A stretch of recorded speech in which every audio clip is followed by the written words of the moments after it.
A cop gave a biker a ticket on the road. What a hot man, she thought, unaware he was a mafia boss.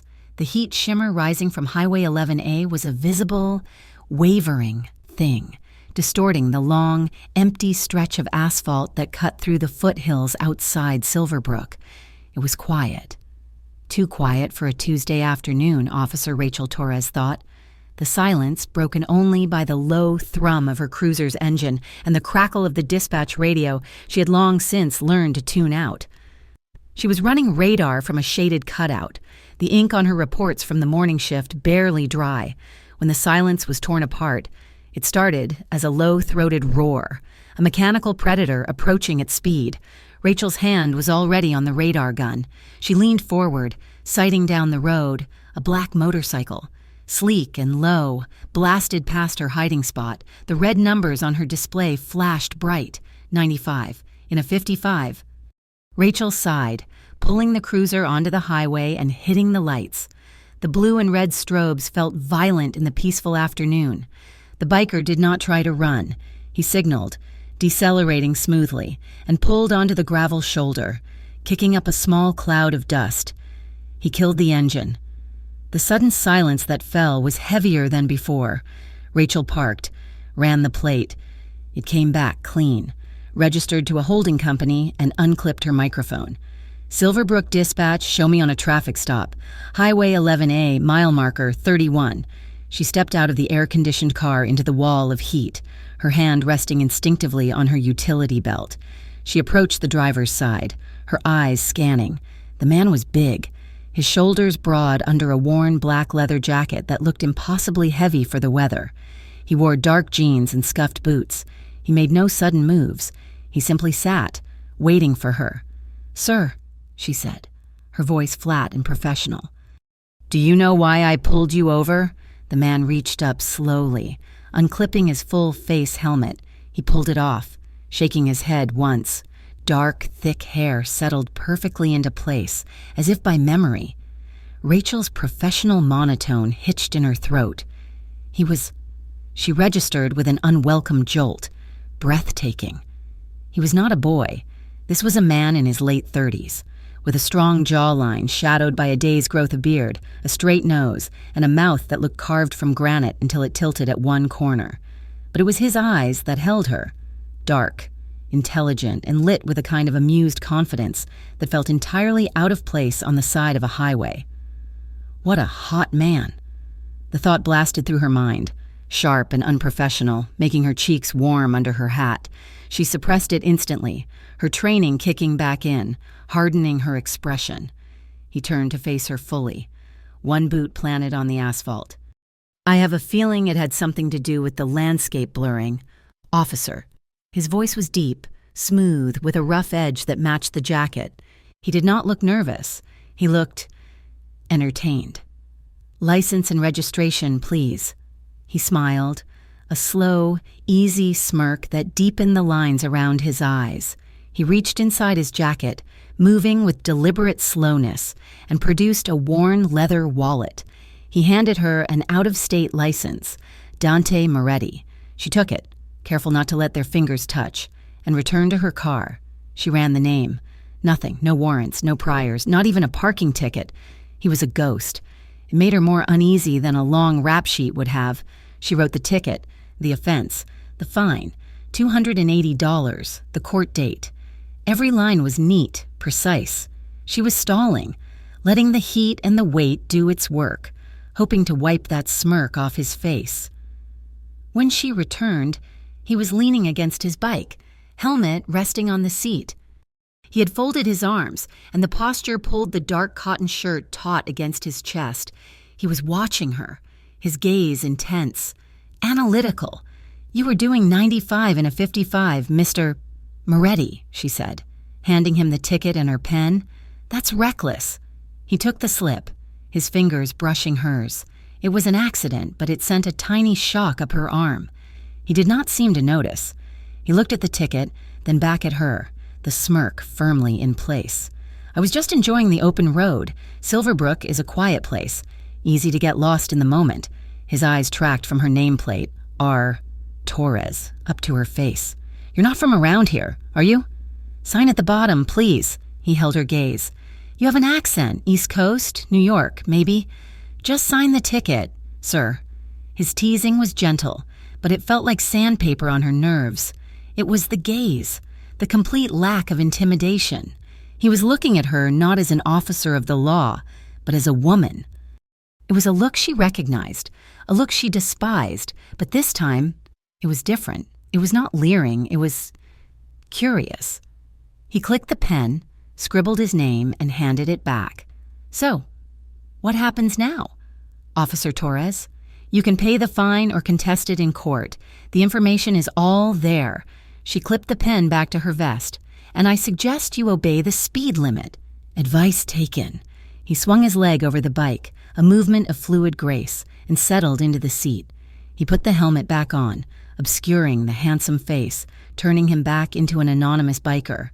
He flipped down the visor, then paused, looking at her one last time. Hope we meet again, officer. The synthesized voice from the helmet speaker was muffled, but the confidence was unmistakable. He started the engine, the roar returning, and pulled onto the highway, accelerating quickly but keeping it, she noted, just under the speed limit. Rachel watched him until he was a black speck in the heat shimmer.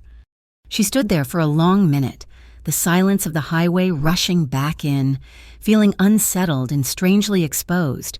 She shook her head, forcing the encounter from her mind, and got back in her car, the cab smelling of vinyl and stale coffee.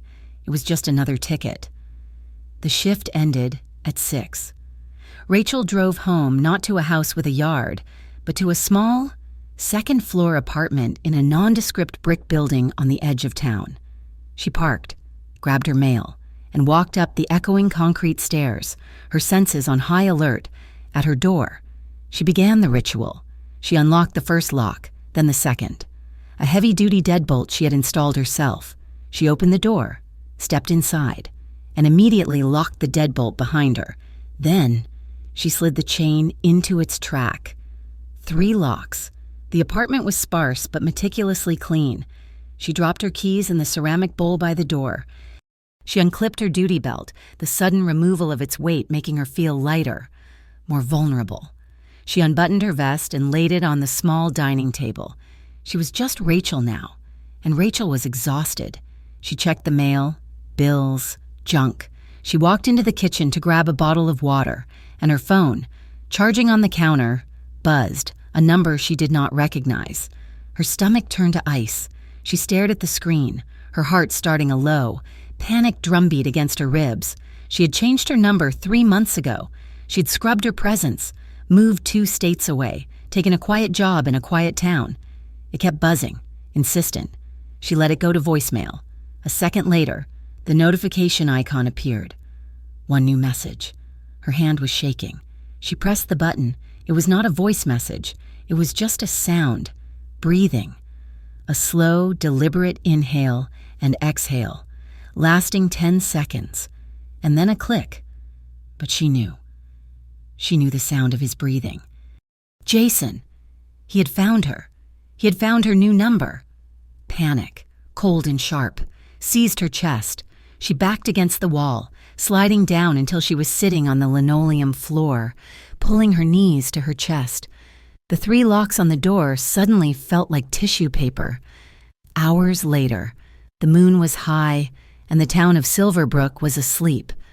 But in a discreet bar called The Forge, tucked away in an alley behind Main Street, a different kind of business was being conducted. The main bar was empty, save for a sleepy bartender wiping glasses.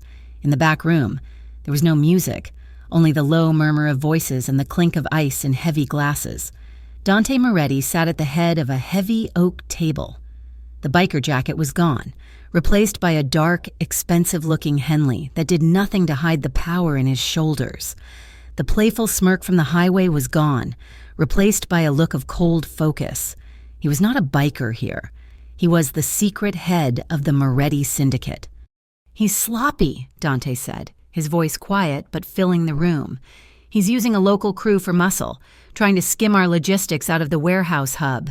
Leo, his consigliere, a man in his 60s with sharp eyes and an immaculate suit, slid a photograph across the table. "This is the man on the inside, a foreman at the distribution center." Dante glanced at the photo. "He's not the mole. He's a pawn. The mole is higher. Someone in our circle. Someone who knew we were using Silverbrook to lie low." This town was supposed to be his sanctuary, a quiet operational base while he investigated the betrayal tearing at his empire from the inside. Now, it was compromised. "What's the word from New York?" Dante asked. "The Vincenzos are quiet," Leo said. "Too quiet. They smell the blood. They're waiting for us to show weakness." "Then we show them nothing," Dante said. "Find out who this foreman talks to. I want the mole, Leo. I want him found, and I want this mess cleaned up before it draws real attention. No noise, no bodies, just quiet." The men nodded. They understood.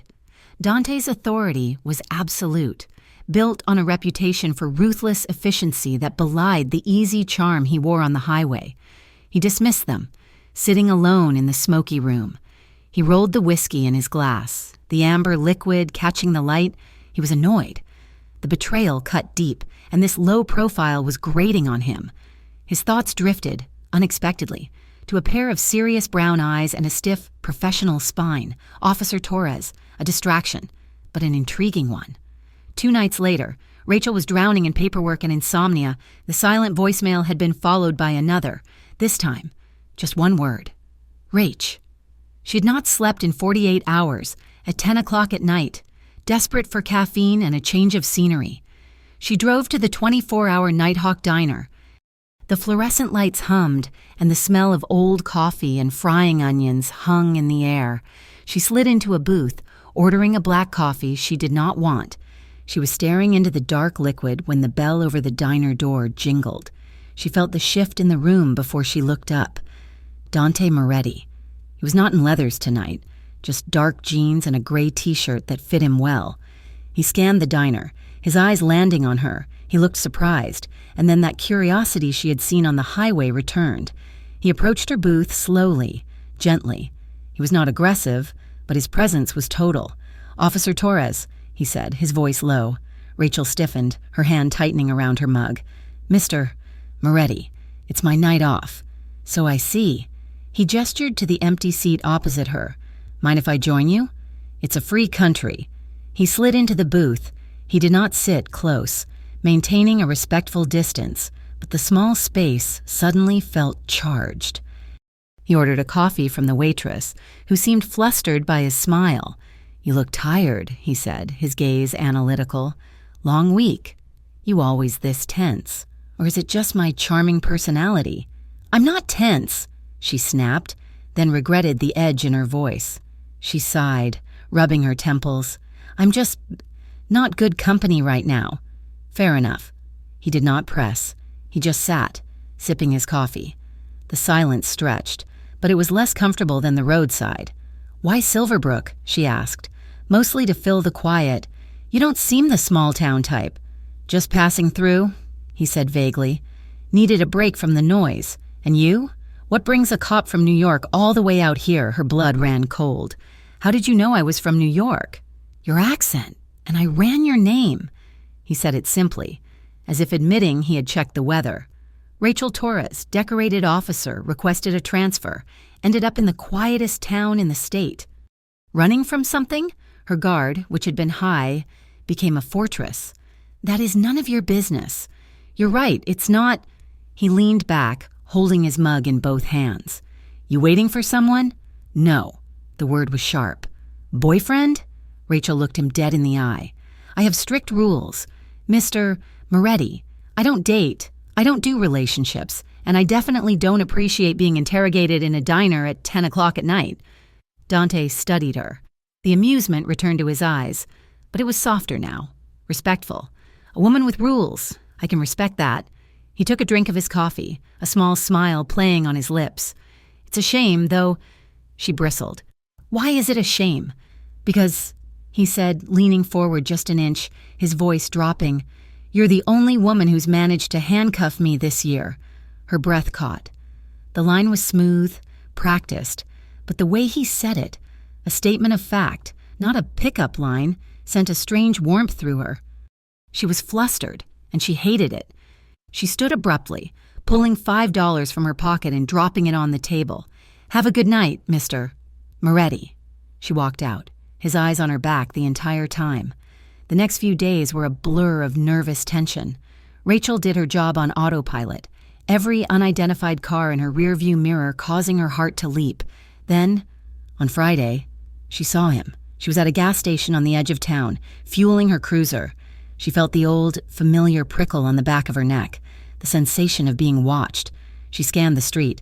A dark blue sedan was parked across the road. Behind the wheel, a man sat, unmoving. Jason. He looked worse than she remembered, puffy, pale. The ghost of the handsome, charismatic cop she had once loved, but his eyes were the same, possessive, obsessive, and filled with a cold rage. He was just staring at her. He lifted one hand and tapped, slowly, on the steering wheel, a mocking rhythm. She fumbled with the gas nozzle, her hands shaking so badly she spilled fuel on the concrete. She slammed the cap back on, got in her cruiser, and sped away, not looking back. She drove straight to the station, her heart pounding against her vest. She stormed in, demanding to see the captain. She filed a formal complaint, harassment, stalking, violation of her peace. The desk sergeant, a man named Henderson who had been on the force for 30 years, sighed, running a hand over his bald head. "Rachel," he said, his voice tired. "You know Jason, he's just letting off steam. He's upset about the dismissal. He's stalking me. Bill, he found my new number. He's outside my apartment. Now he's watching me at work." "It's his word against yours," Henderson said, lowering his voice. "Look, kid, I'm on your side. But Internal Affairs is still processing his termination. The union is fighting it. It's all politics. My hands are tied until he actually does something." Rachel stared at him, the frustration and fear burning in her throat. By the time he does something, it will be too late. She left the station, the systemic failure a bitter taste in her mouth. She was alone. Just like before. That night, she could not go home. The apartment, her fortress, felt contaminated. The thought of those 3 locks and Jason knowing exactly where they were made her physically ill. She ended up back at the Nighthawk Diner. She did not go inside. She just sat on the cold metal bench out front, hugging her knees, staring at the empty street. She was distressed, shaken to her core, and had nowhere to go. She did not hear him arrive. One moment she was alone. The next, Dante Moretti was just there. He did not approach her. He did not sit close. He just walked over to the far end of the long bench and sat down. 20 feet away. He did not ask questions. He did not offer platitudes. He did not say a single word. He just sat. He stared out at the street, his presence a silent, solid thing in the cold night air. Rachel watched him out of the corner of her eye. He was not looking at her. He was simply existing in the same space, a quiet, immovable object. He was a shield, and he did not even know it. They sat like that for maybe 20 minutes. The fear in Rachel's chest did not go away, but the sharp, panicked edges of it began to smooth out, blunted by his silent company. Finally, her legs stiff from the cold. She stood up. She had to go. She had to face her apartment. She looked at him. He turned his head, his dark eyes meeting hers. There was no pity in his expression, just acknowledgement. She gave him a tiny, jerky nod, a silent thank you, and turned to walk to her car. As she passed him, his hand moved from his knee. He did not grab her. He did not reach for her. He just brushed the back of her hand with his fingertips. It was the lightest possible touch, but it jolted her entire nervous system. Skin against skin, a spark of impossible warmth in the cold. Rachel stopped, a pause. The world seemed to hang suspended in that single, unspoken moment of contact. There was a question in the air, a dangerous, unspoken tension that had nothing to do with her ex and everything to do with the man sitting on the bench. She pulled her hand away slowly, her heart hammering for an entirely new reason. She walked to her car, unlocked the door, and got in, never looking back. But she could feel his eyes on her, a physical weight, all the way down the dark street. The adrenaline from the night before had curdled into a cold, abrasive exhaustion. Rachel had spent the hours before dawn staring at the ceiling. Every creak of the apartment building a new threat, every passing car the sound of Jason's return. When her alarm went off at 6, she felt like she had not slept in a week. She got to the station, her uniform feeling stiff and abrasive, her duty belt heavy. She filed a supplemental report on Jason's harassment detailing his appearance at the diner, but she knew it was pointless. It was just paper, filed away in a cabinet, while the man himself was a living, breathing threat. Captain Henderson looked over her report, his face grim. "We're short-staffed tonight. Torres, flu ripped through the night shift. I need you to pull a double and take an overtime patrol." Rachel just nodded. More work was good. More work meant less time to think, less time to be a target in her own home. "Where do you need me?" "The industrial district," he said, not meeting her eyes. "West of the tracks. Just run a patrol. Show the flag. We've had some reports of vandalism at the old warehouses." A prickle of unease went down her spine. The industrial district was a graveyard after 5 o'clock. It was miles of empty, canyon-like streets lined with dark-windowed brick buildings, poorly lit and completely isolated. It was the last place she wanted to be. "Understood, Captain." Night fell fast and cold. By 10 o'clock. Rachel was on her third pass through the district. The only sounds were the crunch of gravel under her tires and the metallic screech of a loose piece of roofing tin catching the wind. The streetlights were few and far between, casting weak, yellow pools in an ocean of shadow. She was turning onto a long, empty stretch known as Foundry Road when the cruiser's engine coughed. Her stomach dropped. It coughed again, a wet, sputtering sound. The dashboard lights flickered. She pumped the gas, but the engine died, the power steering whining into silence. The car coasted for another 20 feet before rolling to a dead stop. She was stranded. She tried the ignition. Nothing, not even a click. It was completely dead. She grabbed her radio. "Silverbrook Dispatch, this is Unit 4. I'm Code 6 on Foundry Road, Industrial District. My vehicle is down." The radio hissed. Static. "Dispatch, do you copy?" More static, broken by a faint, garbled voice she could not make out.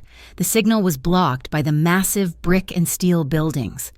Damn it, she was alone. Utterly, completely alone. She tried the ignition one more time, then slammed her hand against the steering wheel. She was debating whether to try the radio again or risk walking back to the main highway when a pair of headlights cut the darkness, appearing at the far end of the street. Relief washed over her. So potent it made her dizzy.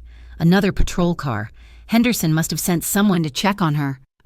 The car approached slowly, its headlights on high beam, blinding her. It was not a cruiser. The silhouette was a low-slung sedan. It pulled up and stopped, angled to block the road, its lights pinning her in the driver's seat. The engine cut. The door opened. Jason. He stepped out, and even from 20 feet away, the smell of whiskey seemed to hit her. He was not in uniform. He was in jeans and a stained t-shirt, his hair unkempt, his face puffy with rage and alcohol. Rachel's hand instinctively went to the snap on her holster. "Jason, get back in your car. You are not supposed to be near me." He laughed, a harsh, barking sound that echoed off the warehouse walls. "Look at you. Still giving orders. Still hiding behind that badge." He took a few steps closer, weaving slightly. "I'm warning you. Stay back." "You embarrassed me, Rach," he roared, his voice cracking. "You cost me my job, my pension. You ruined me. You did that to yourself, Jason. You were warned. You were suspended. You chose to keep harassing me.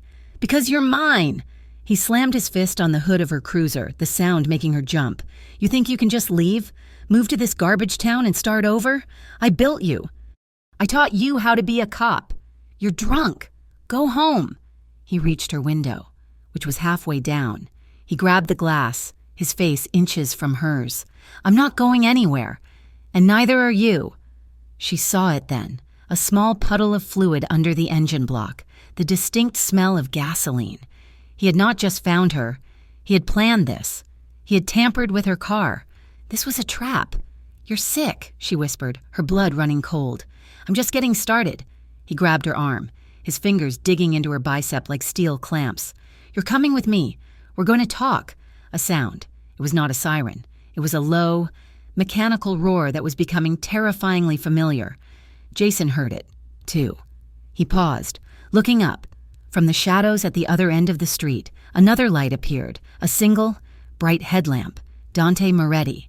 He rode slowly, the engine thrumming, a deep, predatory growl that vibrated in Rachel's chest.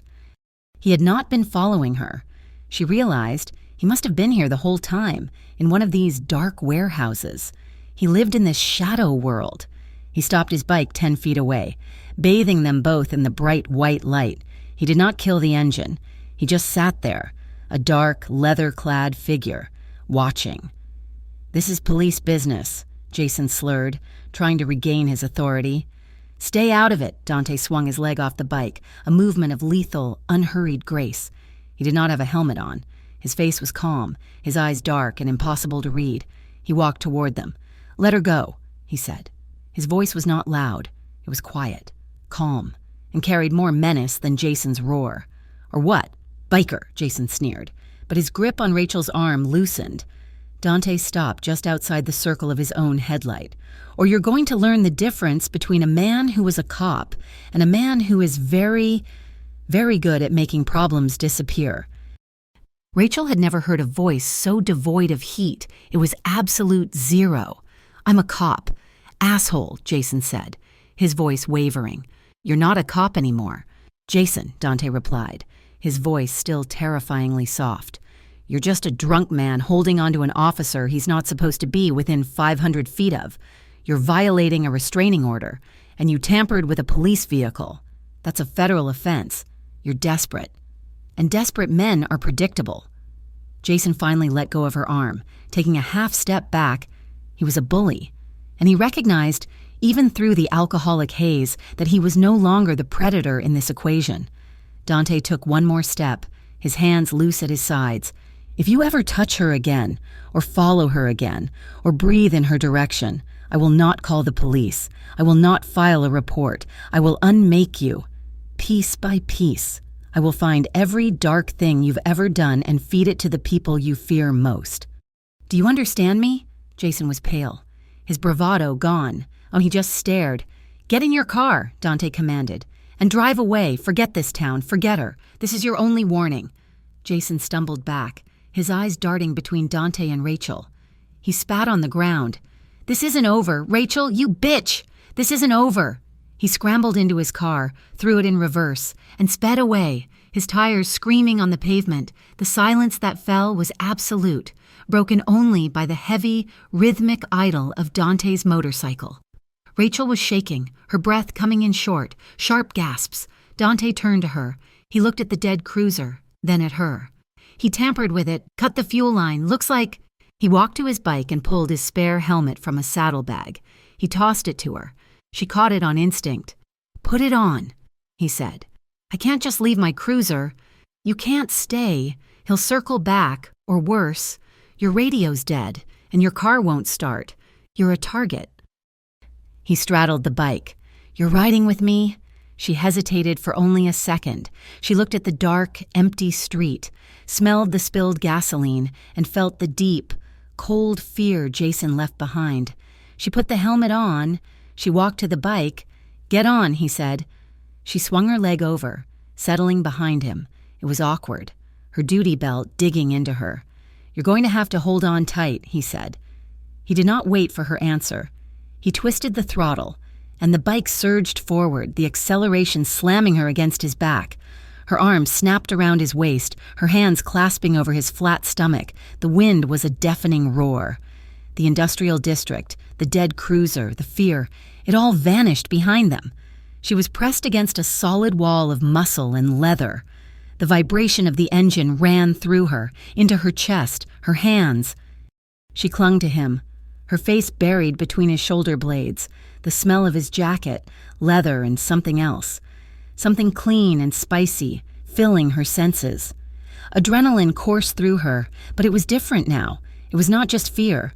It was the speed, the wind, the undeniable, terrifying proximity of the man she was holding. She could feel his body work as he leaned into the turns, and she moved with him, a single, fluid unit. Her heart hammered against his back, and she wondered if he could feel it. He did not take her home. He did not take her to the diner. He rode out of town, up into the hills, the roads becoming dark, winding and private. He finally slowed, turning onto a long driveway hidden by pine trees. A high, black iron gate slid open as they approached. The house was not a house. It was a fortress of dark wood and smoked glass, built into the side of the hill, overlooking the entire valley of Silverbrook. It was large, guarded, and impeccably stylish. He parked in a garage that held 2 other vehicles, an immaculate vintage sports car and a black armored-looking SUV. He cut the engine. The silence was heavy. Rachel was slow to let go. Her hands were numb. She slid off the bike, her legs unsteady. He took the helmet from her, his expression unreadable in the dim garage light. "Come on," he said, and led her inside. The house was minimalist, clean and expensive. It was the house of a man with taste and secrets. He led her to a vast kitchen with stainless steel counters and a window that looked out over the city lights below. "Tea," he said. It was not a question. He moved with an easy, practiced grace, filling a kettle, finding mugs. Rachel stood by the island, hugging herself, her uniform feeling like a costume. "Who are you?" she asked, the question escaping her before she could stop it. He paused, his back to her. "You asked me that before, and you dodged it.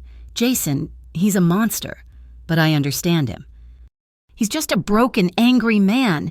You terrified him. He saw something in you that made him run." She was trembling again. "Are you a criminal, Dante?" He turned, leaning back against the counter, and watched her for a long moment. The kettle began to whistle. He ignored it. He finally said, "I'm whatever keeps people like your ex away." It was not an answer, and yet it was everything. He poured the hot water, steeped the tea, and slid a heavy ceramic mug across the island to her. She wrapped her hands around it, the warmth, a painful, welcome shock. They stood in the quiet of his kitchen. He was not touching her. He was giving her space, letting her breathe. She looked at him, really looked at him, not as a biker, not as a flirt. His dark t-shirt was simple, his jeans worn. He was not trying to be anything, he just was. Her eyes caught on a pale, silvery line just above the collar of his shirt, a scar, peeking out against his tanned skin. Before she knew what she was doing, she put her mug down. She stepped around the island, closing the distance between them. He tensed, his eyes narrowing in surprise, but he did not move. He watched her, waiting. She lifted a trembling hand. She did not ask. She just touched it. Her fingertips traced the raised, healed-over line. It was old. "What happened?" she whispered. He covered her hand with his skin warm and slightly rough, trapping her fingers against his scar. His thumb brushed her knuckles.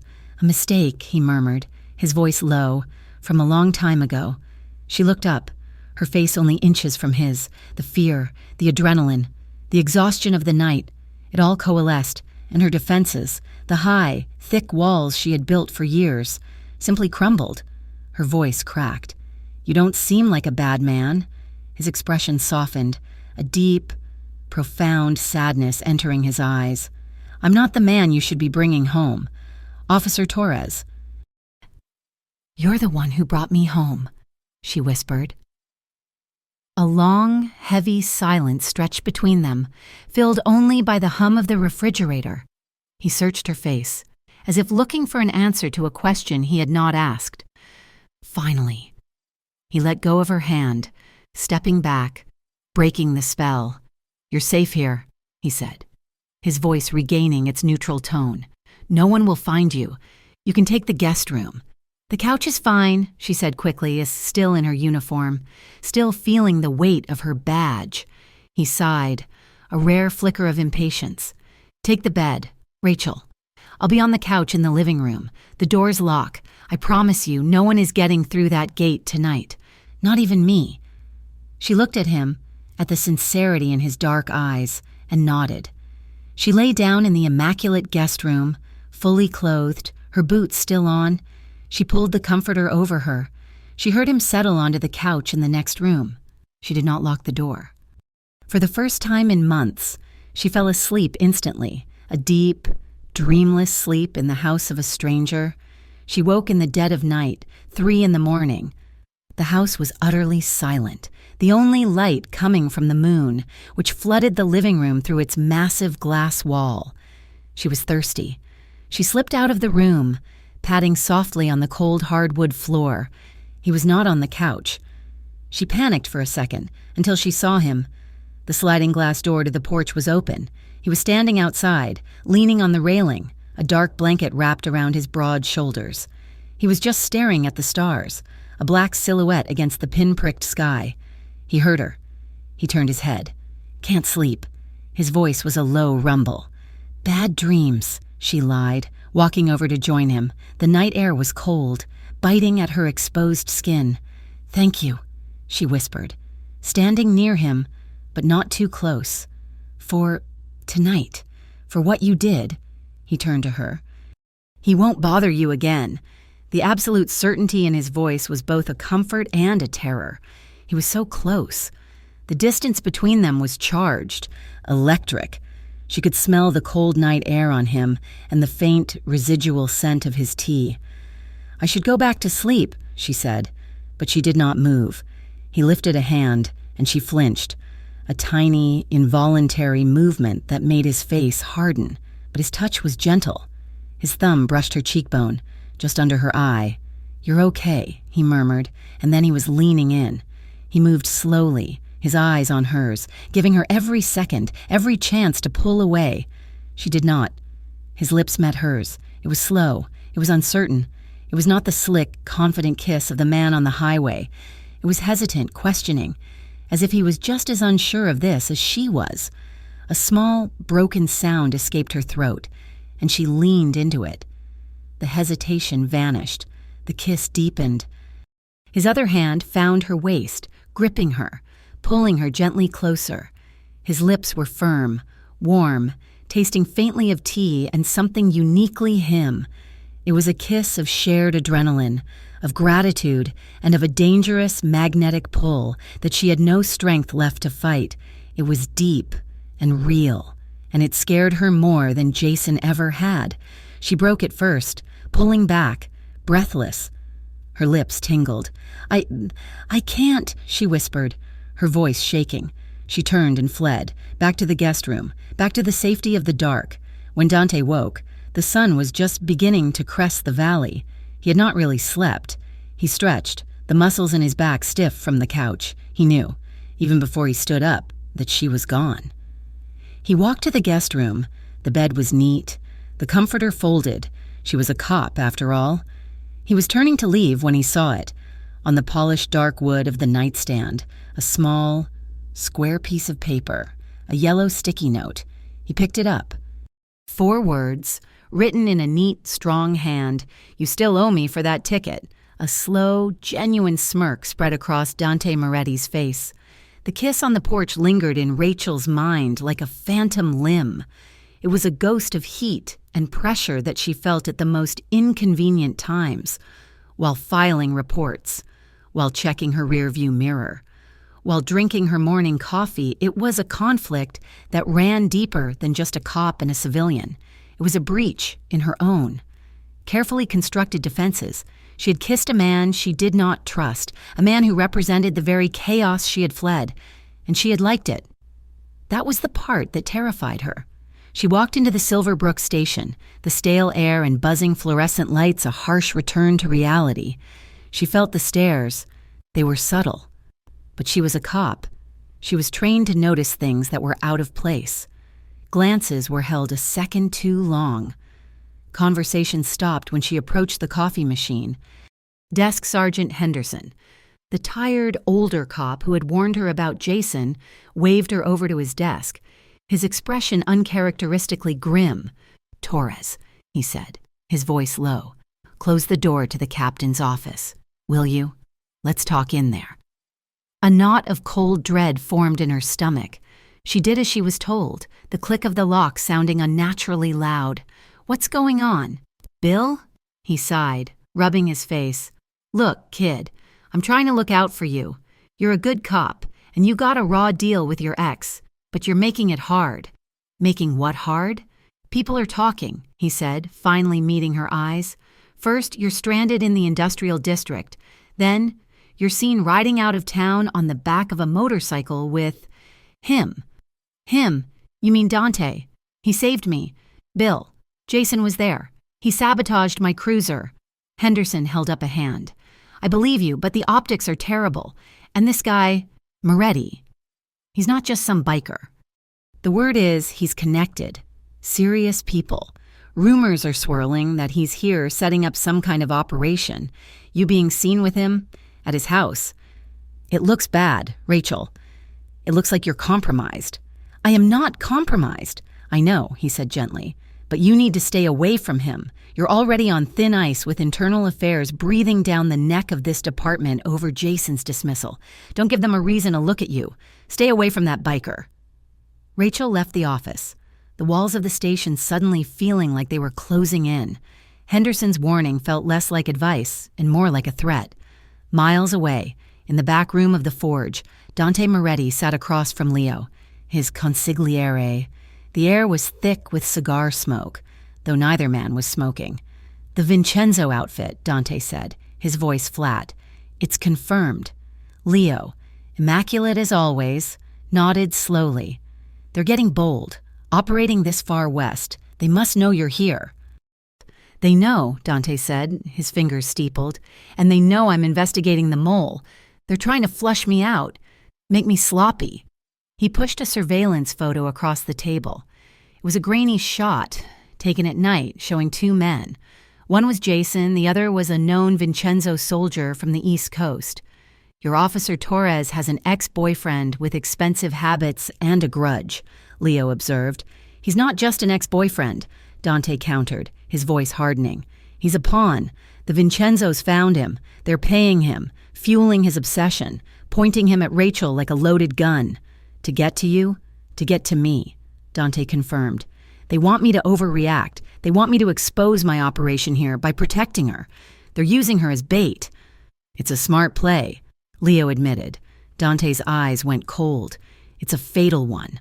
They're painting a target on a civilian, on a cop. They've miscalculated." "What are your orders?" "Find out who Jason's contact is inside the Silverbrook police. There has to be one. Someone who fed him her patrol route. Someone who's running interference." Dante stood. "I'll handle Jason, and I'll handle the Vincenzos. But first, I need to know just how deep this rot goes." The conflict in Rachel's head was a raging war. Henderson's words echoed in her ears. "Stay away from him." But Dante's kiss, his quiet protection, his whispered, "You're safe here." It all pulled at her. She was suspended between her duty and a feeling she had not allowed herself to have in years. She found him at the farmer's market on Saturday morning. She was off duty, wearing jeans and a simple white t-shirt, trying to feel normal. The market was bright, loud and full of life, the antithesis of her week. She was squeezing an avocado when she heard his voice, low and amused, right behind her. "I always figured you for more of a strawberries and cream kind of woman." She spun around.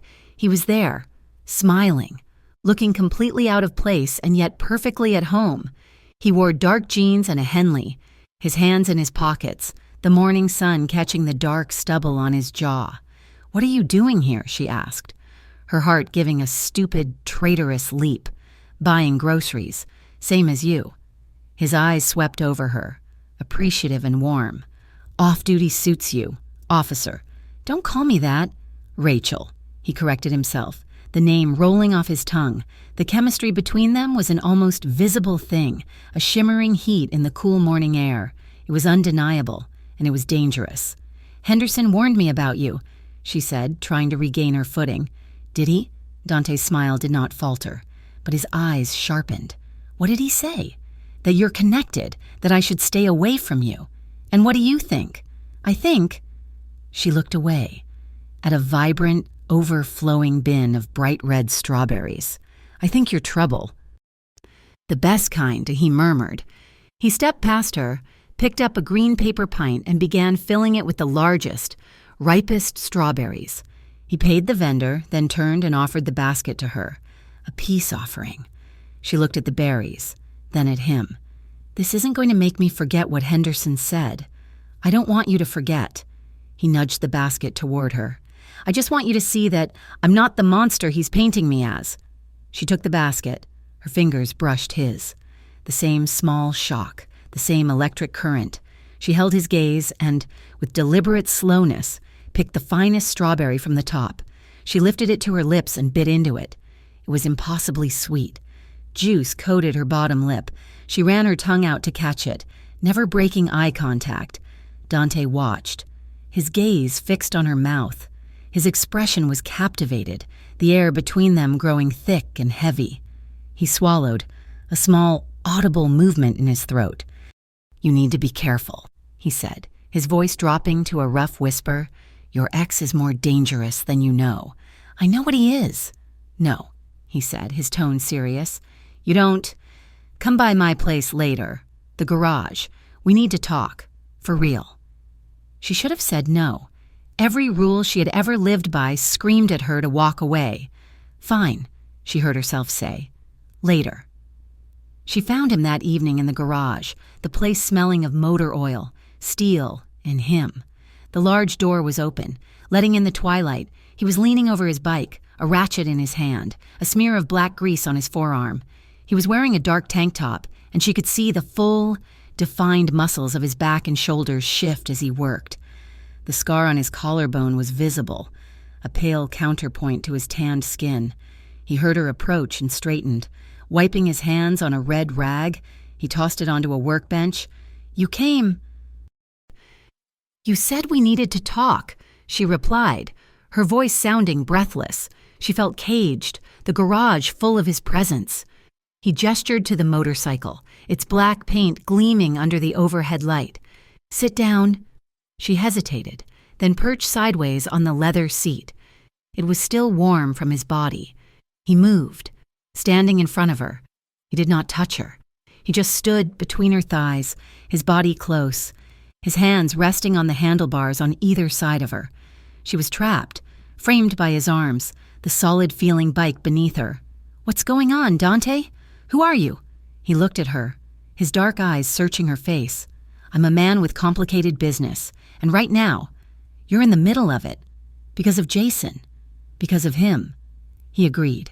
He lifted a hand, the one with grease smudged across the knuckles. He brushed a strand of hair from her face, his touch impossibly gentle. His thumb grazed her cheek, leaving a faint, dark smudge. And because of us. There is no us, she whispered, but her heart was pounding. Is that why you kissed me back on the porch? He murmured. Is that why you're here now? He leaned in, his face inches from hers. She could smell the soap on his skin, mingled with the metallic scent of the garage. Tell me to stop. Rachel. She could not. He kissed her. It was nothing like the first time. There was no hesitation, no uncertainty. It was deep, possessive, and hungry. His lips claimed hers, and his hand moved from her cheek to cup the back of her neck, his fingers tangling in her hair.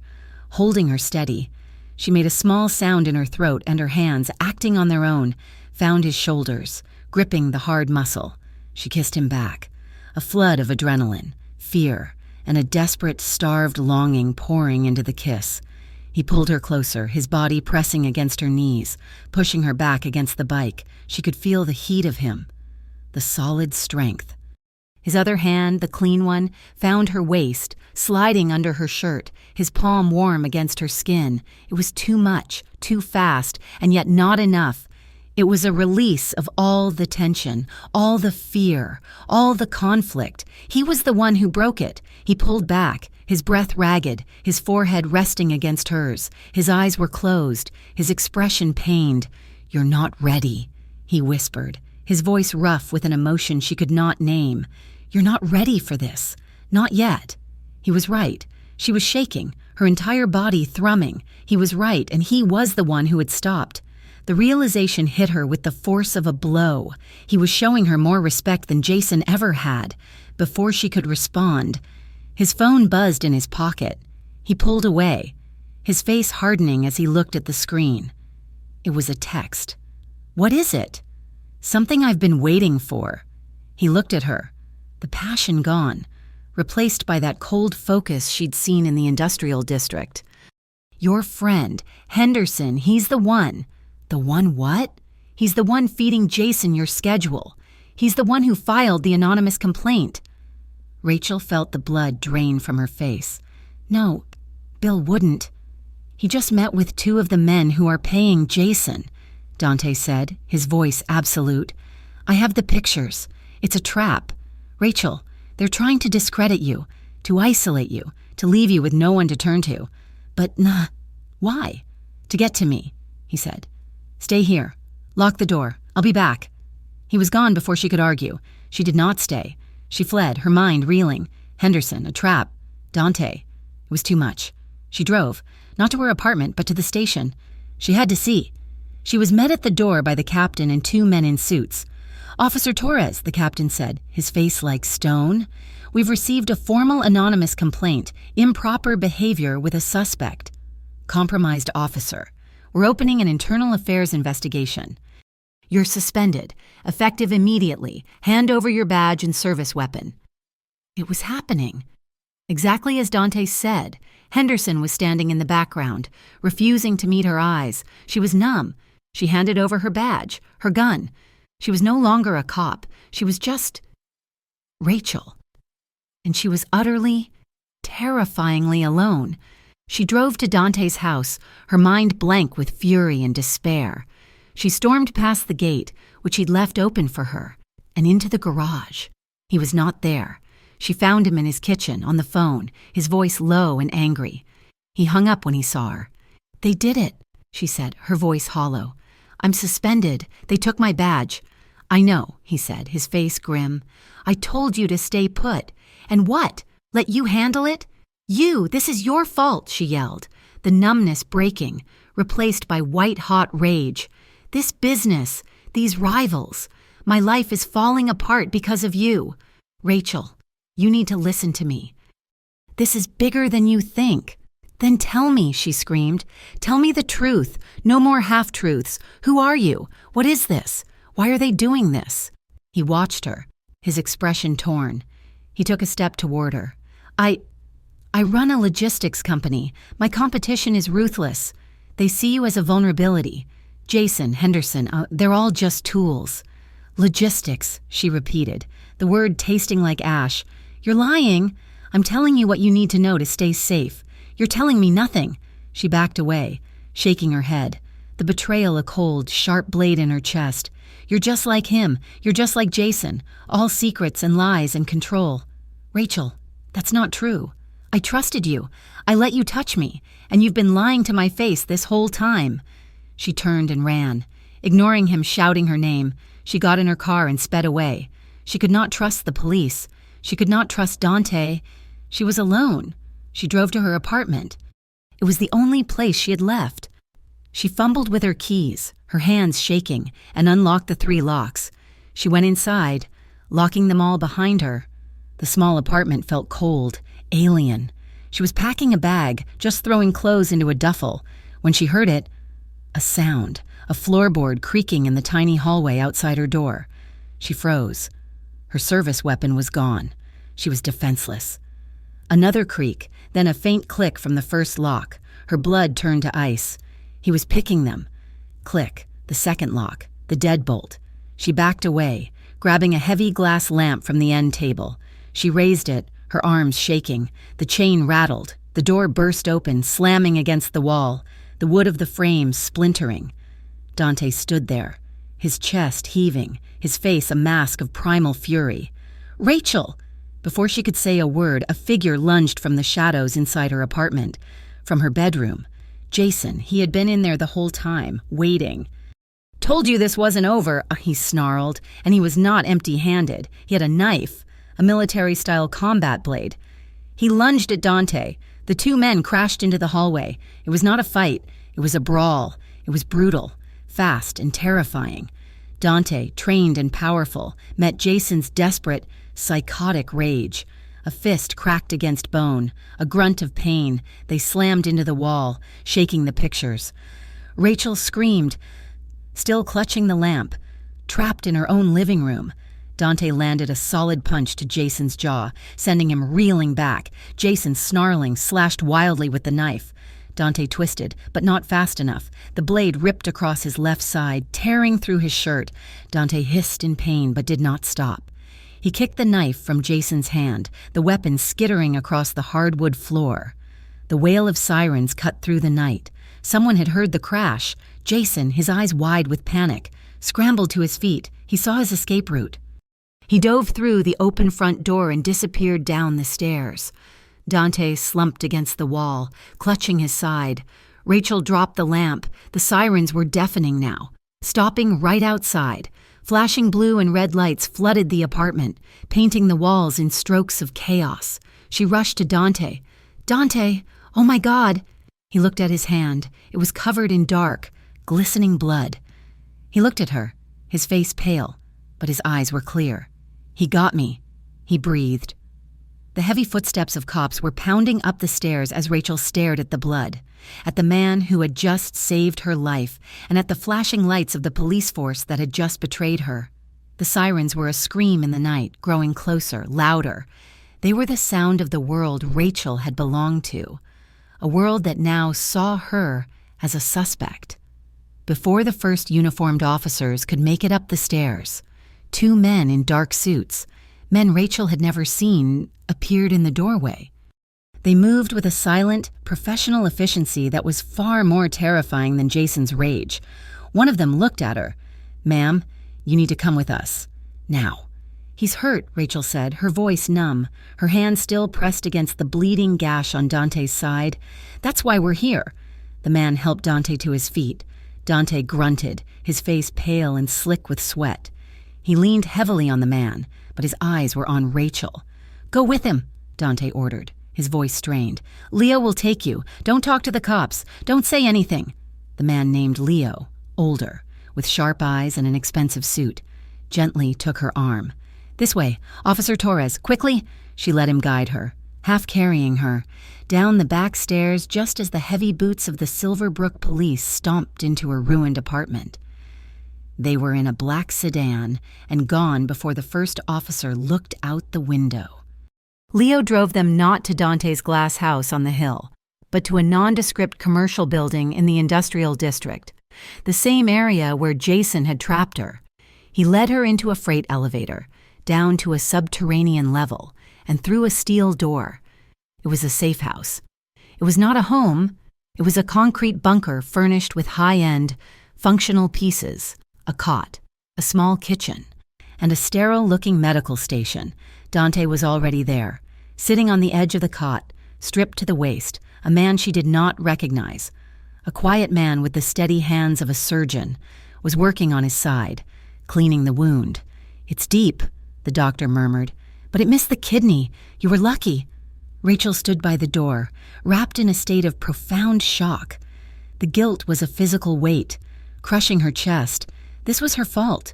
Her past, her trauma, had brought this violence to him. Jason was her monster, and he had wounded the one person who had tried to protect her. Dante looked up as the doctor began to suture the gash. His skin was pale, pulling taut over his cheekbones. He saw the look on her face. "Hey," he breathed, trying for a smile. At least he didn't ruin the jacket. She did not laugh. She just stared at the needle, at the blood, at the dark, spreading bruises on his ribs from where Jason had kicked him. The doctor finished, taped a thick white bandage over the stitches, and packed his bag. No sudden movements for 48 hours, no lifting. He'll need to manage the pain. He nodded to Dante and left as silently as he had arrived. Leo returned with a glass of water and 2 pills, setting them on the small table. "I'll be outside." The steel door clicked shut, leaving them in an insulated, deafening silence. Rachel finally moved. She walked to the small kitchen, wet a clean cloth with warm water, and returned to him. She sat on the cot beside him, not touching him, just holding the cloth. He watched her, his dark eyes shadowed with pain and something else. Exhaustion. "You're shaking," he said. "He could have killed you." Her voice was a raw whisper. He tried because of me. I led him to you. I yelled at you. I ran, and I led him right to my door. He was waiting for me. He was waiting for us, Dante corrected, his voice rough. He was in your apartment long before you got there. This was always his plan. He winced, trying to shift his weight, and a low grunt of pain escaped him. He looked at her, at the absolute desolation in her eyes. Tough crowd, he whispered, his attempt at levity failing. I break down a door, take a knife for you, and I still can't get a smile. That broke her. It was not a cry. It was a collapse. The fear from Jason, the humiliation of her suspension, the betrayal by Henderson, and now the sight of Dante's blood. It all burst through the dams she had maintained for years. A raw, ragged sob tore from her throat, and she bent over, her body convulsing. Dante stared, his one good arm hovering, uncertain. He was a man who understood violence, business, and strategy. This raw, unfiltered grief was a language he did not speak. "Rachel," he said, his voice soft. He touched her shoulder. She did not pull away. She leaned in. She turned and buried her face in the warm, bare skin of his good shoulder, her tears hot against his chest. Her hands gripped his back, holding on as if he were the only solid thing in a collapsing world. He tensed, surprised by the sudden, total surrender. Then, slowly, his arm wrapped around her, pulling her close, his hand stroking her hair. "It's okay," he murmured. "You're safe. I've got you. You're safe." She cried for a long time, soaking his skin, her sobs slowly quieting into shudders. She did not pull away. She just breathed him in, the scent of him, clean soap and the faint, metallic tang of his blood. She lifted her head, her face tear-stained, her eyes red. She looked at his wound, at the white bandage stark against his tanned skin. She looked at the bruises. "You're hurt," she whispered, her voice thick. "I'll heal." She lifted a trembling hand, her fingers tracing the edge of the bandage, not touching the wound itself, but acknowledging it. Her touch was feather-light. She moved higher, her fingertips brushing the purple-black bruise on his ribs. She leaned in, her lips replacing her fingers, and pressed a soft, impossibly gentle kiss to the bruised skin. Dante's breath hitched. His hand, which was still in her hair, tightened. "Rachel," he warned, his voice a low growl. She did not listen.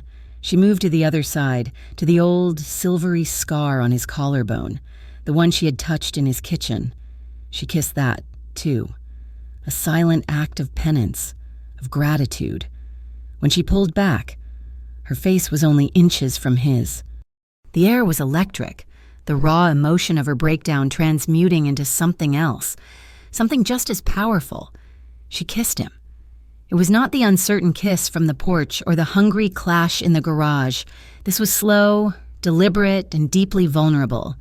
It was a kiss that said, "I am sorry, and thank you, and I am so scared." He kissed her back, his lips parting hers, a low groan rising from his chest as he tasted the salt of her tears. She pulled back just enough to breathe. "I was so angry at you. For the lies." "I know," he rasped. "I don't care anymore." She straddled his lap, moving with exquisite care, mindful of his wounded side. She sat on his thighs, her knees bracketing his hips. He let her, his hands resting on her waist, his thumbs rubbing small, soothing circles on her skin. She ran her hands over his shoulders, his biceps, his chest. She was cataloging him, learning the feel of him, the strength that had saved her. Her thumbs brushed his nipples, and he inhaled sharply. "This is not a good idea," he whispered, his eyes dark with a desire that warred with his pain. "It's the only idea that makes sense," she replied. She lowered her head, kissing the line of his jaw, the pulse fluttering in his throat. He tilted his head back, giving her access, his hands gripping her waist tighter, holding her to him. This was not just desire, it was an escape. It was an act of trust in a world that had become nothing but lies. It was a desperate need to feel something other than fear, to replace the memory of violence with an act of profound, giving intimacy. He fumbled with the hem of her shirt. She lifted her arms, letting him pull it over her head. She was bare in front of him, and she did not feel exposed. She felt Seen. His gaze was intense, reverent. He lifted a hand, tracing the curve of her collarbone, his fingers brushing the swell of her breast. He was slow, his touch igniting her skin, but he was letting her lead. She leaned in, her lips finding his again as her hands went to the button on her jeans. He stopped her, his hand covering hers. "Rachel, are you sure?" "I've never been less sure of anything in my life," she said, her voice shaking. "And I've never been more certain." He searched her eyes, and whatever he found there satisfied him. He let her go, and she undid her jeans, pushing them down and kicking them away. They moved together, a slow, intense rhythm of healing and desperation. It was a silent, urgent communication. His hands learned the curve of her spine, the shape of her hips. Her body learned his strength, the careful way he moved to protect his injury, the way he shuddered when she kissed his neck. It was an anchor in a storm, a silent vow of trust in a world of lies. It was the only truth that existed in that concrete room. She woke to the gray light of morning, tangled in the sheets of the cot. She was alone. The small adjoining bathroom door was closed. She could hear the shower running. She sat up. His shirt, the one he'd been wearing when he broke down her door, was draped over a chair. She pulled it on, the cotton stiff with dried blood and dirt, but it smelled of him. Her body ached, but it was a good ache, for the first time in what felt like a lifetime. She had slept without nightmares. She padded into the small kitchen area, looking for coffee. She found a high-end machine and, as it brewed, she opened a cabinet looking for a mug. No mugs, just medical supplies. She tried a drawer, notepads, pens, and a first aid kit. She tried the drawer below it. It was full of files. She paused. It was his private. But she was a cop, or had been. The instinct to know was overwhelming. She pulled one out. It was a shipping manifest. It listed agricultural equipment, but the destination codes and corporate letterhead were familiar. She had seen shell companies like this before in New York. She pulled out another file. This one was different. It was a ledger, financial transfers. Names she did not recognize were listed next to numbers large enough to buy a house, in cash. At the bottom of the stack, she saw it, a bound portfolio. It looked like an annual report. She opened it. The cover page was simple. The Moretti Syndicate, organizational structure. Her blood turned to ice. She flipped the page. It was a hierarchy chart, names she did not know, faces she had never seen, capos, soldiers, and at the very top, in a box by itself, was his name, Dante Moretti. Don, not logistics, not connected, not a member. He was the boss, the head of the entire organization. The man she had spent the night with, the man she had given herself to, was the very thing she had sworn an oath to destroy. The shower stopped. She shoved the files back in the drawer, her hands shaking so violently she could barely close it. She felt sick. The betrayal was so total, so profound, it stole her breath. He had let her scream at him for half-truths while hiding an entire empire. The bathroom door opened.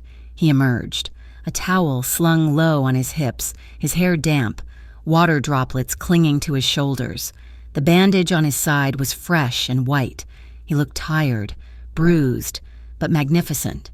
He smiled when he saw her, a real, unguarded smile. "Morning." She could not speak. She just stared at him, at the monster hiding behind the face of her savior. His smile faded, his eyes narrowing. He saw the look on her face. He glanced at the drawer she had just closed. He knew.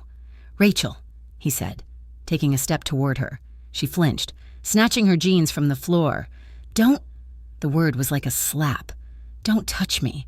She pulled her clothes on, her movements jerky, her skin crawling. He stood there, silent, making no move to stop her. "I should have known," she whispered, her voice thick with self-loathing. "A cop gave a biker a ticket. What a joke!" "It wasn't a joke. Rachel, what happened last night was a lie," she yelled, "just like everything else. You're a criminal. You're the boss. My God, you let me. While you knew this, I was trying to protect you." "Protect me?" She laughed, a harsh, broken sound. "You are the danger, you and Jason and Henderson. You're all the same. You just wear better suits." She grabbed her boots, not bothering to put them on. She ran to the steel door and fumbled with the lock. "Rachel, wait. Where will you go? You're not safe." She yanked the door open. "I've never been less safe than I am right now. Stay away from me. Stay away from what's left of my life." She ran out, past a stunned-looking Leo, and did not look back. Dante did not chase her. He stood, naked to the waist, in the cold, gray light of the safe house, listening to her footsteps fade. He closed his eyes, the devastation absolute. Then he slammed his fist into the concrete wall, the impact rattling the medical supplies, his stitches screaming in protest. He picked up his phone. "Leo, she's gone. Put a full-time shadow on her. Invisible. I don't care what it costs. No one touches her. No one." He hung up and made another call. "It's done. She knows. Burn the Vincenzo operation, all of it, from New York to here. I want them gone by midnight." Rachel ended up in the cheapest motel in Silverbrook, paying cash she'd pulled from an ATM. She sat on the lumpy bed, staring at the peeling wallpaper. She was suspended. She was a person of interest in her ex-boyfriend's assault. She was homeless. And she had just slept with a mafia boss. Her life was over. 2 days passed in a blur of stale coffee and paralyzing fear. On the third morning, her phone rang. A blocked number. "Torres, Internal Affairs. We need you to come to the station. Captain's office. Now." She went. The same 2 suits were there, along with Captain Henderson, who still would not look at her. "Officer Torres," the lead suit said. "We have an update on your case. Following a tip, we searched your cruiser again, the one that was tampered with." He slid a plastic evidence bag across the table. It was filled with bundles of cash, $100,000. "We also found this in the trunk, tucked inside the spare tire." He slid another bag, a brick of cocaine. Rachel felt the blood drain from her face. "That's not mine. I've been framed. It was Jason. It was Henderson." Henderson flinched. The suits did not. "That's a serious accusation," the suit said, his voice silky. "Right now, the evidence points to a suspended cop, known to be associating with a high-level criminal element who suddenly has a car full of cash and narcotics. It looks bad." "What do you want?" she whispered. "We want Dante Moretti." The other suit spoke. "We know you're close to him. We know you've been to his home. We know you were with him the night his safe house was compromised. Help us. Give him to us. Wear a wire. Tell us what you know. And if I do, all this," he tapped the bags, "goes away. We reinstate you. You get your life back. And if I don't, you'll be arrested before you leave this room. Grand larceny, possession with intent to distribute, conspiracy. You'll die in prison." A knock at the motel room door that night made her jump. She did not answer. A single piece of paper slid under the door. She picked it up. 4 words in a familiar, strong hand. "They're framing you. Come home." She stared at the note. Home. The word was a mockery. She crumpled the paper, her rage a cold, hard thing. He wanted her to run to him? The man whose world had just planted cocaine in her car? She would not run. She would not wear a wire. She would not betray him, and she would not accept his help. She was a cop. She would clear her own name. She spent the next day trying. She drove. Her paranoia a living thing, watching every car. She was trying to find an old informant, someone who hated Henderson, someone who might know who planted the drugs. She was on a long, 2-lane highway, miles outside of town. When she saw the black truck in her rearview mirror, it came out of nowhere, accelerating at an impossible speed. It was not Jason's sedan. This was professional, heavy duty, with a reinforced grille. It tapped her bumper. She yelped, flooring the accelerator. Her small sedan fishtailed. The truck stayed on her, matching her speed. It hit her again, harder. Her car spun a full 180 degrees, sliding to a stop in the wrong lane. The truck turned, lining up for a head-on collision. This was not a warning. It was an execution. Rachel screamed, bracing for impact. At the last second, a black armored SUV, the one from Dante's garage, slammed into the truck from the side, T-boning it with a horrific screech of metal. The force of the impact sent the truck careening into a ditch. Rachel's car was still moving. The hit had knocked it backward, off the road, toward a steep embankment. It hit the gravel shoulder and began to roll. The world was a violent, tumbling mess of glass and metal. Her head slammed against the side window, and the world went black. She woke up slowly. The first thing she registered was the scent, lavender and clean linen. The second was the silence. She was in a bed, the softest bed she had ever felt. She was not in a hospital. She opened her eyes. The wall in front of her was made entirely of glass, overlooking the sleeping lights of Silverbrook, Dante's house. She turned her head. He was there, sitting in a chair by the bed, just watching her. He had not slept. His eyes were red-rimmed and bloodshot. His shirt was rumpled, and she could see the faint outline of the bandage through it. He looked shattered. The relief that washed over his face when he saw her eyes open was a physical thing. He leaned forward, his elbows on his knees, his hands clasped. "What?" she whispered, her throat dry, her head throbbed. "You're safe," he said, his voice thick. "My men got you. The truck. It's been handled." She stared at him. The Mafia boss, the Don, the man who had lied to her, and the man who had just saved her life again. He saw the accusation in her eyes, the fear, the confusion. He looked down at his hands, then back at her. "I should have told you sooner," he said, his voice raw. "The truth. All of it." He took a deep breath. "But I was afraid. I was afraid you'd run." "You lied to me," she whispered.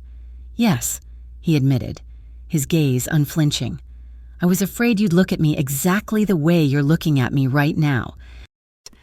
The throbbing in her head was a dull, persistent drumbeat, a counter-rhythm to the silence in the vast, glass-walled room. Rachel was alive. The realization was a slow, dawning thing, heavy and uncomfortable. She was alive because the man she had sworn to hate, the man who had lied to her, had sent his private army to save her. He was the Don. He was the Mafia. And he was the only reason she was still breathing. "You're afraid," he had said, his voice raw. She turned her head on the soft pillow, the silk cool against her bruised cheek. "Yes," she whispered, her throat dry. "But not of you. Not anymore." The car crash, the terrifying finality of the truck turning to hit her head-on, had burned away the righteous indignation. The lies, his title, the syndicate, it all felt distant, academic, compared to the immediate, visceral reality of her own death. "Tell me," she said, her voice finding a sliver of its old strength. "You said you would. Tell me everything. No more lies. Dante. No more half-truths." Dante pulled the chair closer to the bed. He did not touch her. Not yet. His red-rimmed eyes, which had not slept, held an exhaustion that mirrored her own. "My family. We're not logistics," he began, his voice low. "My grandfather came from the old country. He built an empire in New York, the Moretti Syndicate." He said the name. It hung in the air between them, a dark, heavy thing. "I was born into it," he continued, his gaze fixed on his own hands. "I never wanted it. I went to school. I planned to be an architect. But my father died. My older brother. He wasn't strong enough to hold it. It fell to me. He was not a thug. He was a chief executive officer of a criminal corporation, a man managing interests in shipping, construction, casinos, and other things. He spoke of it with a weary distaste that she knew, instinctively was real. "Then why are you here, in Silverbrook?" "For the same reason I don't want the life," he said, and his voice hardened. "Betrayal. I have a mole in my organization. Someone high up. Someone siphoning money and selling secrets to our rivals, the Vincenzo outfit." He finally connected the dots for her, laying the pieces out one by one. The Vincenzos were an old-world, brutal family. They sensed weakness. They heard Dante was in Silverbrook, operating quietly from his retirement house, trying to find the traitor. "They wanted to flush me out," he said. "They needed leverage." "Me," she whispered. "You." He nodded, his jaw tight. "They found Jason, a disgraced cop with an obsession, a drinking problem, and a grudge. He was perfect. They gave him money, and they gave him a target. They fueled his rage, pointed him at you, knowing I would react. Henderson. She breathed, the betrayal stinging anew. On their payroll, he fed Jason your patrol routes. He sabotaged the call to get you to the industrial district. He filed the complaint. He arranged for internal affairs, who are actually federal agents investigating him, to find the drugs he planted in your car. He stood, too agitated to sit, pacing the room. It was all a trap, to frame you, to isolate you, to leave you with no one else to turn to, except me. They wanted me to expose my operation, my men, my methods, by saving you. It was all there, a complex, suffocating web of corruption, greed, and violence, and she was the fly, caught right in the center. She lay back against the pillows, the truth a suffocating weight. He was a criminal, a liar, a kingpin. I hate it, she said, the words escaping her before she could stop them. I hate your world. I hate what you do. He stopped pacing. So do I, he said quietly. She looked at him, at the profound sincerity in his tired face, at the man who had kissed her bruises in the safe house, who had broken down her door. I hate it, she repeated, and this time, a single, hot tear tracked down her temple and into her hair. But I love you. The confession hung in the air, fragile and terrible. Dante's expression crumpled. It was not a smile, but a painful release of tension. He crossed the room in 2 strides and sat on the edge of the bed, his hand finally closing over hers, his thumb stroking her skin.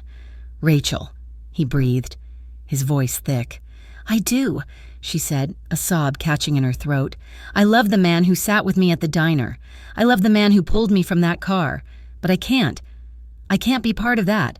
I won't be a mafia wife, hiding in a glass house, waiting to see if you come home in one piece. You won't have to, he said, his voice raw, intense. He squeezed her hand, his grip desperate.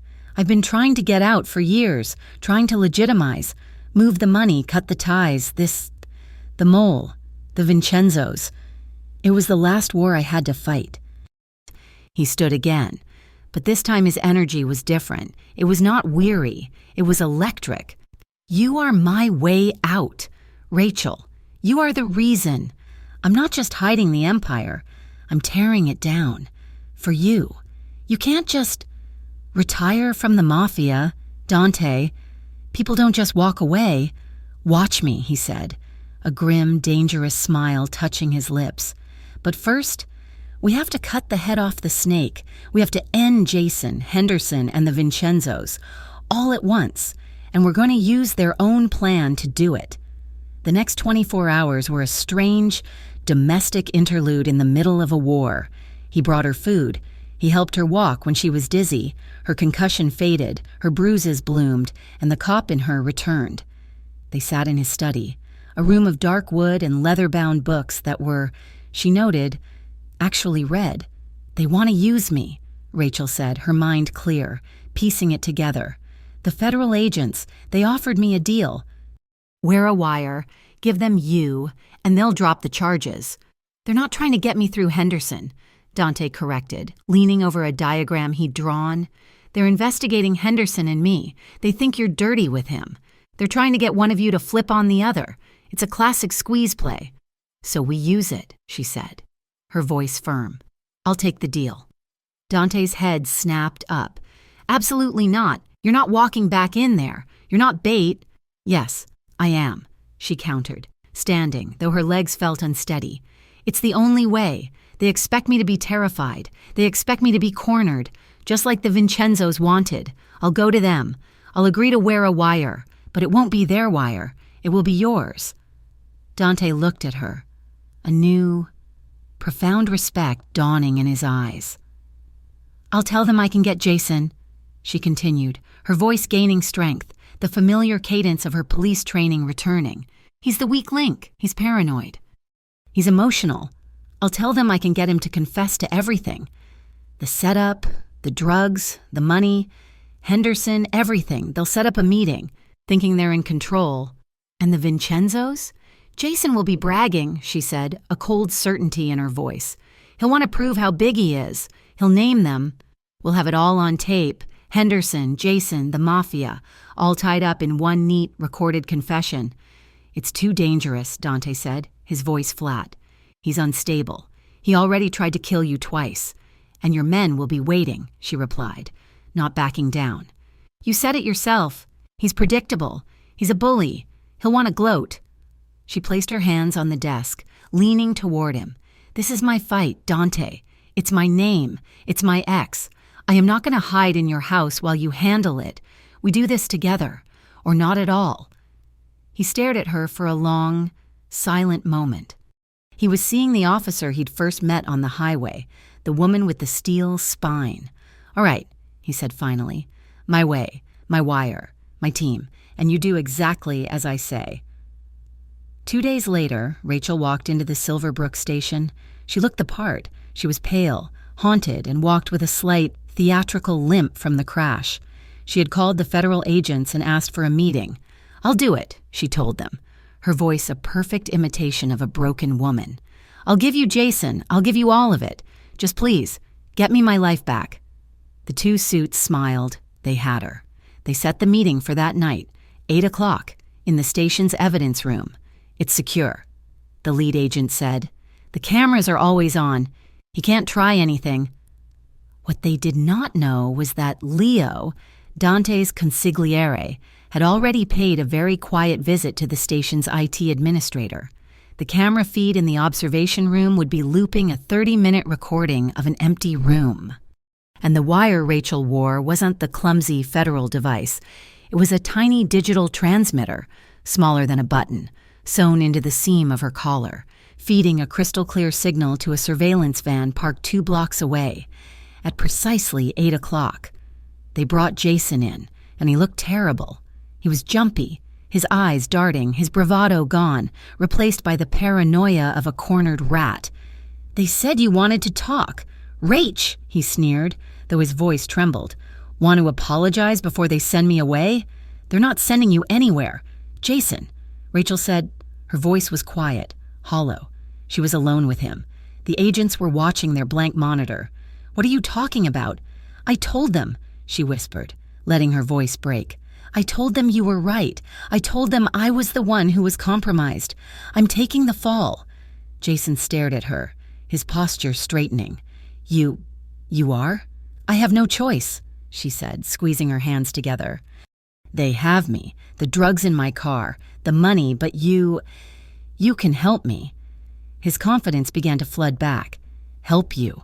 How?" "Just tell me it wasn't you. Tell me who gave you the money. Tell me who planted the drugs. I need a name. Jason, something to bargain with." He laughed, a short, ugly, triumphant bark. "You're pathetic. It was me, all of it." Henderson helped. She pushed. "Henderson." He spat on the floor. "Henderson is a coward. He just did what he was told. He gave me your route. He got me the keys to your car. Easy. But the money, the drugs, that wasn't Henderson. That was bigger."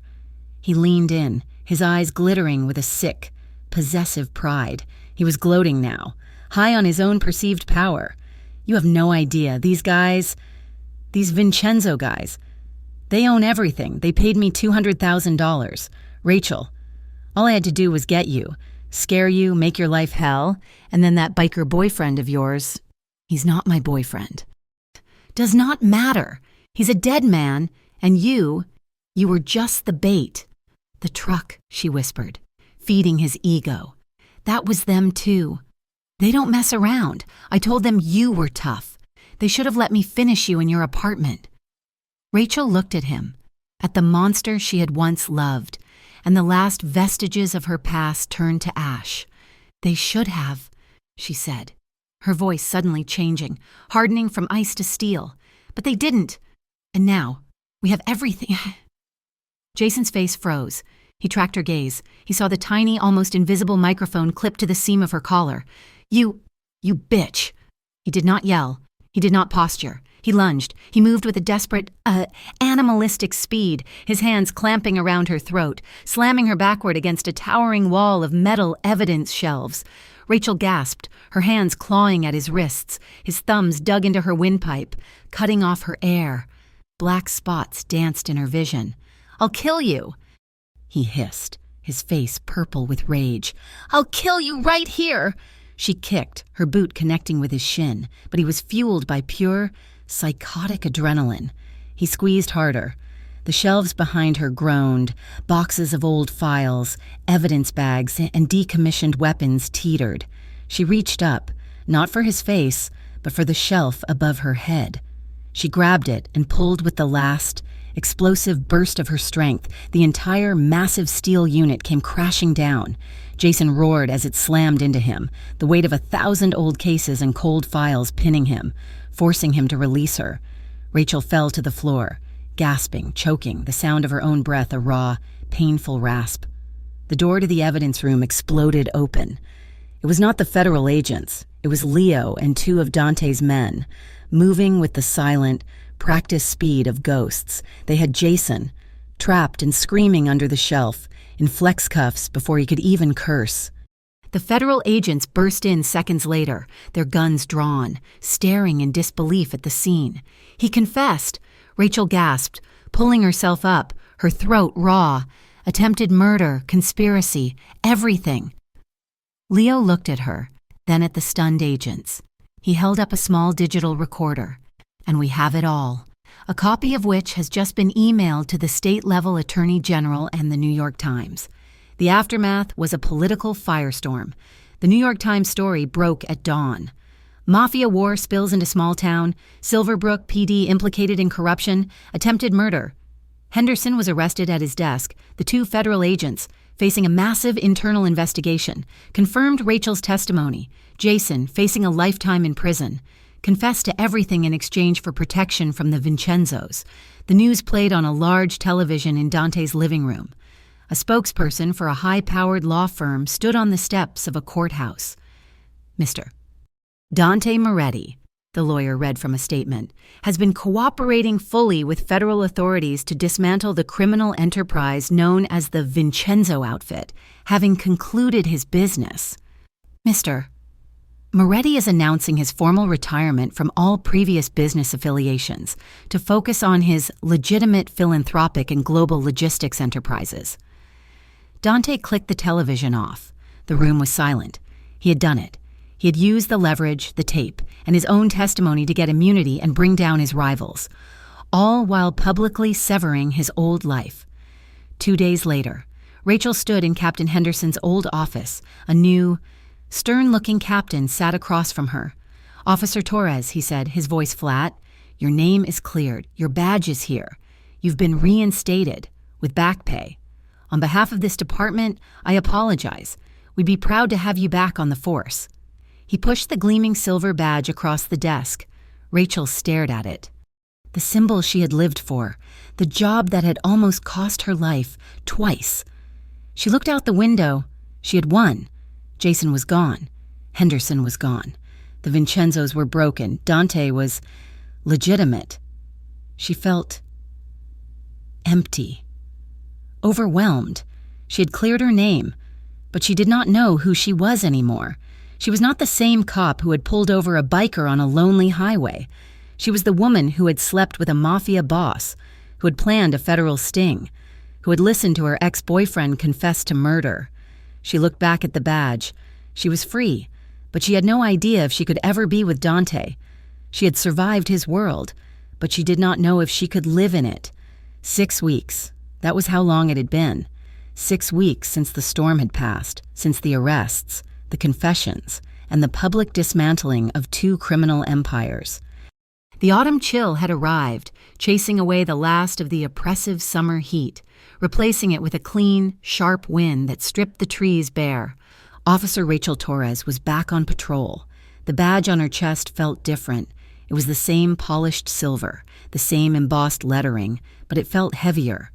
When she had walked back into the Silverbrook station, reinstated, her name cleared, she'd been met with silence.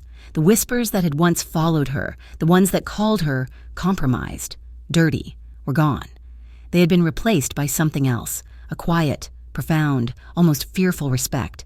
She was the cop who had walked into the fire, the one who had taken down a corrupt sergeant, her own abusive ex, and, in the process, crippled a mafia outfit. She was a hero, officially, But she was also an outcast. She had operated outside the lines. She had used the enemy to destroy the enemy. The other officers were polite, but distant. They saw her as something other, something they could not quite understand. She was fine with that.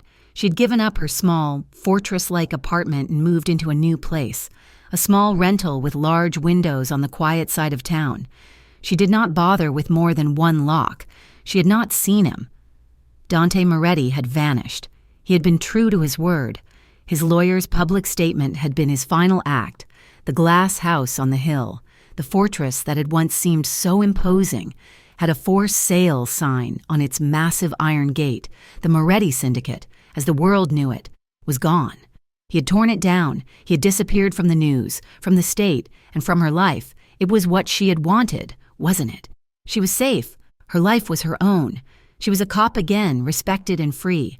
But the silence he left behind was a hollow ache, a constant, low-grade hum of absence. She was free from Jason. She was free from the corruption. But she was not. She was beginning to realize, free from him. It was a Tuesday afternoon, the sky a brilliant, cloudless blue. She was on Highway 11A, parked in the very same shaded cutout where this whole impossible story had begun. She was running radar, the routine a comfort, the quiet of the highway familiar. She heard it before she saw it, the low-throated, unmistakable roar of a high-performance engine. Her heart did not leap, it stopped. A black motorcycle, sleek and low, came over the rise. She lifted the radar gun, her hand rock steady. The red numbers flashed, 62, in a 55. It was just enough. It was a polite, deliberate invitation. Her hand was already on the switch. The blue and red lights felt, for the first time, almost playful. She pulled the cruiser onto the highway. The biker did not try to run. He signaled, decelerated smoothly, and pulled onto the same gravel shoulder, kicking up a small cloud of dust. He killed the engine. The sudden silence that fell was total, a held breath. She parked, unclipped her microphone. Silverbrook Dispatch, show me on a traffic stop, Highway 11A, mile marker 31. She stepped out of the car. The air was cool, smelling of pine and dry leaves. He was waiting. One boot planted on the asphalt. He was not in a hurry. "Do you know why I pulled you over?" she asked, her voice flat, the old professional mask slipping into place, though her heart was hammering against her ribs. The man reached up slowly. Unclipping his full-face helmet, he pulled it off, shaking his head once. Dark, thick hair settled into place. Dante Moretti. He turned to face her. The heavy, calculating burden of the dawn was gone. The lines of stress that had bracketed his eyes and mouth had softened. He was not the haunted man from the safe house or the cold strategist from the study. He was, she thought, the man he was always supposed to be. He was grinning, a wide, easy, genuine grin that lit his dark eyes. "I have a feeling it has something to do with the fact that I was enjoying the view," he said, his voice smooth and warm. "License and registration, please," she said, the words automatic, though a small smile was already pulling at her own lips. He produced the wallet. The license was new, a new state, a new address. "You were doing 62 in a 55, Mr. Moretti. That's a little fast." "Is it?" He took the ticket book from her, his fingers brushing hers, the familiar spark making her inhale. He balanced the book on the tank of his bike. "I guess I'm just in a hurry to get where I'm going." He looked up at her, his grin softening into something more intimate. "Still giving me tickets, officer?" The mask broke. Rachel let out a breath she felt she had been holding for 6 weeks. She smiled. "Only if you promise not to disappear again." The air between them shifted. The playfulness fell away, replaced by the heavy, unspoken truth of the last few months. "I had to," he said, his voice quiet, serious. "I had to burn it all down. For real. No half measures. No lies left to find. It's done. Rachel, the houses are sold. The accounts are liquidated. The legitimate ones transferred. The syndicate. It's been restructured. It's not mine anymore." He handed the signed ticket back to her. "I'm just a man with a motorcycle." He held her gaze, a question in his eyes. I was hoping you might be off duty soon. My shift ends in an hour. There's something I want to show you, he said. A place. Will you follow me? This was the choice. The final one. The badge on her chest, the cruiser she was standing beside. It was her whole life, the one she had fought to get back, and he was the man who had shown her that her life was bigger than just a badge. She tore the ticket from the book and handed him his copy. I'll make it half an hour. She went back to her car, radioed in, and signed off her shift early. She did not care if it cost her an hour of pay. She followed him. He did not lead her to the highway or toward the hills where the glass fortress stood. He led her away from Silverbrook, north, onto old county roads she had never patrolled. The roads became gravel, then dirt, winding deep into the national forest. The trees were a canopy of gold and red. He finally slowed, turning onto a narrow, overgrown track that looked like it had not been used in years. It opened up onto a secluded overlook, a high bluff of rock that offered a staggering view of the valley below. The sun was beginning its descent, painting the western sky in hues of orange and deep violet. He parked his bike and sat on it, waiting. Rachel parked the cruiser a few feet away, the blue and red lights now off. She got out, walking over to him, the sounds of her boots on the gravel the only noise. "The house is gone," he said, his voice carrying in the clean, quiet air. "I sold it, all of it." "So where are you staying?" she asked, standing in front of him. He reached into his leather jacket. That small, familiar movement still made her heart pause, a muscle memory of a different life. But he did not pull out a phone. He pulled out a single, old-fashioned iron key, its edges worn smooth. He held it out to her, flat on his palm.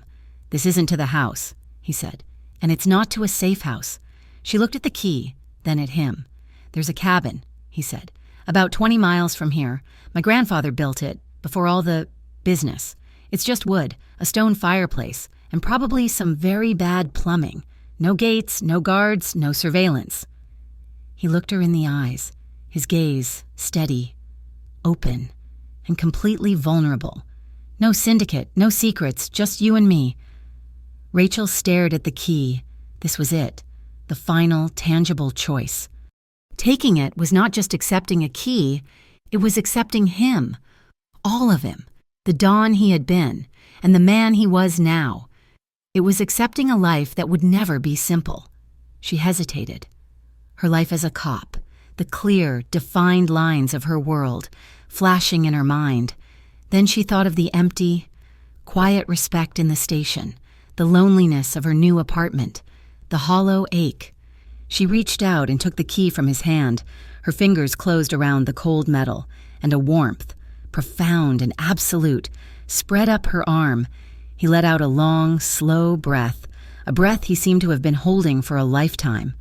He stood up from the bike, closing the small space between them. He did not grab her. He did not pull her. He simply arrived. His hands, warm and sure, settled on her waist, his thumbs coming to rest just above her duty belt. He leaned his forehead against hers, closing his eyes.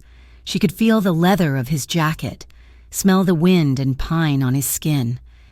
"I won't let anyone hurt you again," he whispered against her skin. It was not a boast. It was not a mafia threat. It was a vow. "I know," she whispered back. He kissed her. It was not the uncertain, testing kiss from the porch. It was not the desperate, adrenaline-fueled clash in the garage. It was not the healing, grateful kiss from the safe house. This was a kiss of arrival. It was slow and deep and absolute. It was a kiss that tasted of resolution, of peace, and of a future that was, for the first time, not about survival, but about living. Her lips parted under his, and her hands, which had been at her sides, moved. They slid up his chest, over the worn leather, her fingers tangling behind his neck, pulling him closer. His hands tightened on her waist, lifting her slightly, pressing her body against his. The wind picked up, whipping her hair across his face. A wild, freeing sensation. His fingers locked with hers, and he drew her away from the vehicles, away from the gravel, to the edge of the overlook where the tall, dry autumn grass grew thick and soft. He moved slowly, lowering her, and himself, down. They fell together, a slow, deliberate tangle of limbs, into the soft bed of grass as the sun, a blazing orange ball, touched the horizon.